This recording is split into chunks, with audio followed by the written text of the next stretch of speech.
Bismillahirrahmanirrahim. Kali ini kita akan berlatih menggunakan assembly. Bisa diklik mulai dari sini atau dari new. Saya mulai dari new, klik, pilih metric, standarnya milimeter, create. Kita mulai assembly desain kita dengan menempatkan piston ke dalam ruang gambar kita. Klik kanan, oke. Piston ini masih dapat bergerak bebas. Kita batasi gerakannya dengan constraint. Kita buka root menunya, piston, Y aksisnya dikonstrainkan dengan Y aksis dari koordinat kartesian. Kalau dia terbalik tinggal di align. Perhatikan pistonnya bergeraknya naik turun saja sekarang, tapi masih bisa berputar. Kita konstrainkan kembali, pilih XY plane, dikonstrainkan terhadap XY plane system. Di sini ada dua pilihan solution, mate atau plus. Kalau mate berarti dia berhadapan, kalau plus berarti dia bergandengan. Kita pilih plus, play. Sekarang perhatikan gerakannya terbatas, hanya naik turun saja. Langkah berikutnya adalah menempatkan rise pin. Open, kita tempatkan di sini. Kita constrainkan, pilih insert, dikonsentrasikan terhadap lubang agar bisa diassembly dengan part lain. Kita masukkan offsetnya untuk sementara 50. Apply. Next, pilih rod bearing,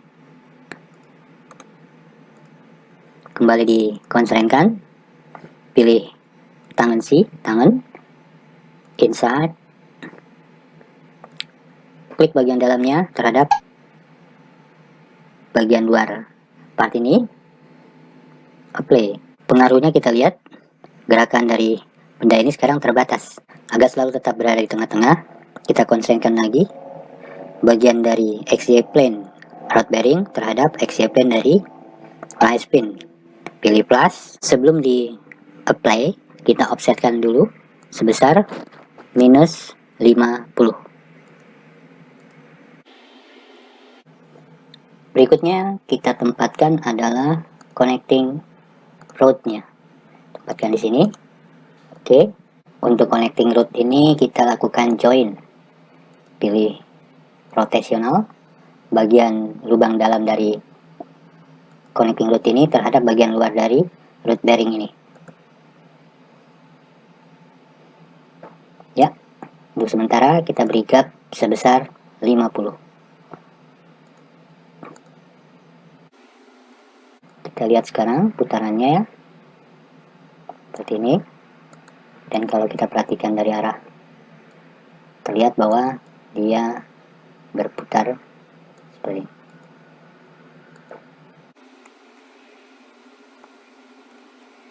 Pekerjaan kita sementara ini kita simpan dengan nama piston assembly. Selanjutnya kita tempatkan bearing case. Oke, bearing case-nya ini sketnya di visibility.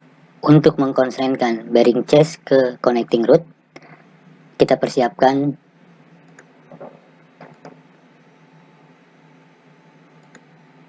roller bearingnya.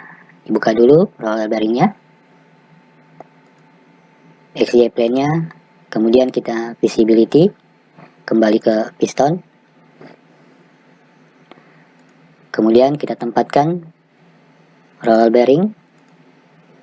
Kita butuh 3 buah untuk sementara. Bearing chest-nya pun XY plane-nya kita visibility-kan. Ketiga roller bearing ini kita konstrainkan.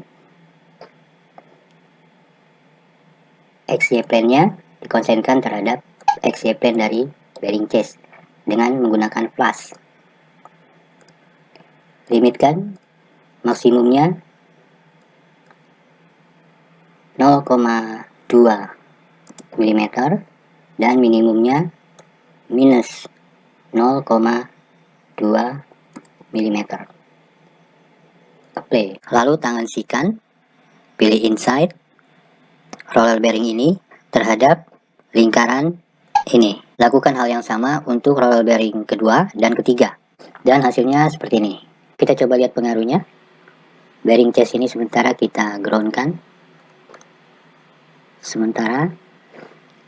Lalu coba kita gerakan roller bearingnya ini. Kita lihat bahwa gerakannya terbatas. Termasuk gerakan ke sampingnya juga terbatas. Jangan lupa untuk melepas groundnya ini, di ungroundkan kembali.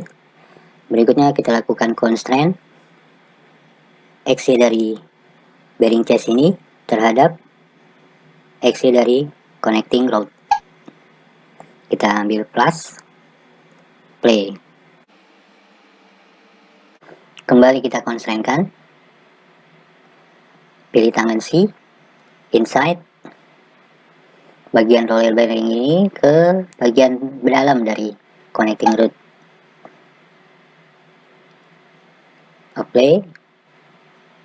Yang kedua, apply. Dan yang ketiga, apply. Kita lihat hasilnya. Gerakannya jadi terbatas. Langkah yang sama kita lakukan untuk roller bearing yang keempat hingga ke-15. Dan hasilnya seperti ini. Untuk memudahkan proses assembly berikutnya, jarak antara connecting rod dengan bearing case kita beri offset sebesar 50. Bagian roller bearingnya ini, XY plane-nya sudah bisa di unvisibility-kan. Kembali ke piston. Dan bearing case-nya, skate-nya bisa di unvisibility. Untuk kita tempatkan di belakangnya connecting rod pin. Yang bisa langsung kita constraint-kan menggunakan tangan outside, pilih connecting rod pin dulu, baru ke 3 buah roller bearing. 1, 2, 3. Connecting rod tersebut kita constraint-kan XY plane-nya terhadap XY plane bearing chase. Kita pilih plus. Untuk sementara jaraknya kita beri angka 100. Apply. Selanjutnya kita tempatkan crankshaft sebelah kanan kita. Oke. Yang langsung kita join permukaan lubangnya ini terhadap connecting rod pin ini. Rotasional kita rubah menjadi silinder dan arahnya dibalik. Limitnya kita berikan mulai dari minus 5 mm sampai dengan 0 mm. Apply. Langsung kita constraint-kan bagian sumbu dari crankshaft Z axisnya terhadap Z axis sistem. Apply. Kita coba cek arah gerakannya. Kita lihat connecting rod pin bergerak terbatas 5,5 terhadap crankshaft. Sumbu atau Z axis dari crankshaft kita constraint-kan dengan Z axis dari sistem. Gerakan sistem ini sekarang terbatas oleh sumbu Z dari crankshaft dan sumbu Y dari piston. Kita tempatkan pasangan crankshaft sebelah kiri.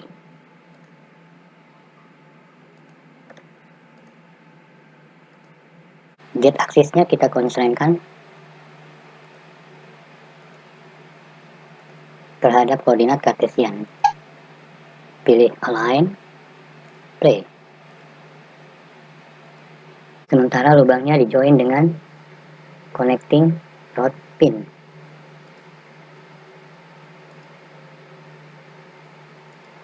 Pilih cylindrical,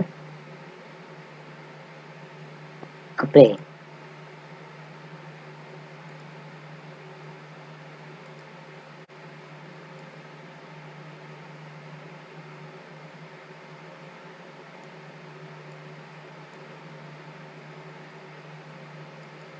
Sekarang waktunya untuk memasang semua part tersebut melalui directory relationship ini. Dan kita akan menolkan semua offset maupun gap yang pernah kita berikan nilai pada part-part tersebut. Kita mulai dengan offset antara connecting loop pin dan needle bearing dengan mengklik kanan mouse pada plus, edit, offsetnya kita masukkan angka 0, oke. Berikutnya adalah antara connecting root dengan needle bearing tersebut. Dinolkan. Kemudian antara connecting rod dengan rod bearingnya. Oke. Dan antara rod bearing dengan rise pin. Terakhir, antara rise pin dengan piston. Khusus crankshaft dan connecting rod pin,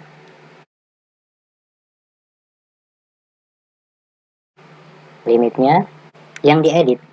Startnya kita mulai dari 0, end-nya kita masukkan angka minus 5 mm. Oke. Untuk mendrive hasil assembly kita butuh sebuah part yang diam atau fixed di titik tertentu. Kita pilih pin ini, letakkan di sini, lalu kita join secara rotasional permukaannya terhadap permukaan benda yang akan bergerak. Apply. Kemudian kita groundedkan. Sekarang kita akan coba mendrive rangkaian part ini. Buka directory pin ini, klik kanan pada rotasional, lalu pilih drive. Putarannya dimulai dari 0 derajat hingga 360 derajat. Tidaknya 0 atau tanpa jeda. Panjang langkahnya kita buat 10 derajat. Atau dalam satu putaran, rangkaian ini akan bergerak sebanyak 36 langkah.